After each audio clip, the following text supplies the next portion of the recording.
खबर share कंदालू breaking news है। ठट्टो मां एसटीपी सरबराह डॉक्टर कादिर मक्सी धाबे जी भरसा गोट आचार सालार जोखियो पहुंची मक़तूल नौजवान नाज़िम जोखियो के वारसनि सां उज़रख़्वाही कई है। सरदारन ऐं जागीरदारन सिंधी अवाम के पंहिंजो गुलाम बणाए छॾियो है।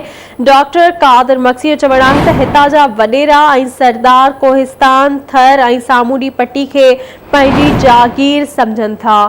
अवांखे आगाह कंदालू ब्रेकिंग न्यूज़ है। ठट्टो मां एसटीपी सरबराह डॉक्टर कादिर मक्सी धाबे जी भरसा गोठ आचार सालार जोखियो पहुंची मक़तूल नौजवान नाज़िम जोखियो के वारसनि सां उज़रख़्वाही कई है। डॉक्टर कादिर मक्सी जो चवणु आहे त सरदारन ऐं जागीरदारन सिंधी अवाम के पंहिंजो गुलाम बणाए छॾियो है।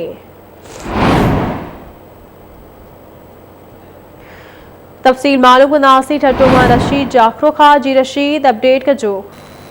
हाँ जी, सिंध तरक्की पसंद पार्टी जो चेयरमैन डॉक्टर कादिर मक्सी बेदर्दी से कत्ल थियल नौजवान नाज़िम जोखी के तॾे ते पहुतो। उन मौके ते साथियुनि सां ॻाल्हाईंदे चयो आहे त सरदार ऐं जागीरदार हमेशह इहो चाहिनि था त संदन रैयत संदन गुलाम बणिजी रहे, पर जेसिताईं असां पंहिंजे हक़ ऐं सच जी ॻाल्हि आवाज़ बुलंद न कंदासीं तेसिताईं इहा ज़ुल्म बर्दाश्त कंदा रहंदा। सिंध तरक्की पसंद पार्टी सिंध के मज़लूम माण्हुनि सां गॾु आहे ऐं वारसनि खे बि इहो उन अपील कंदे चयो आहे त उहे अहिड़े क़िस्म जो ठा न कनि। जेकॾहिं इन्हनि जो सरदार सां ठा थी वियो त सॼी सिंध जा सरदारनि खे हौसला अफ़ज़ाई मिली वेंदी। तंहिं करे ठा करणु पंहिंजे भाउ जे रत सां गदारी करण जे बराबरि हूंदो।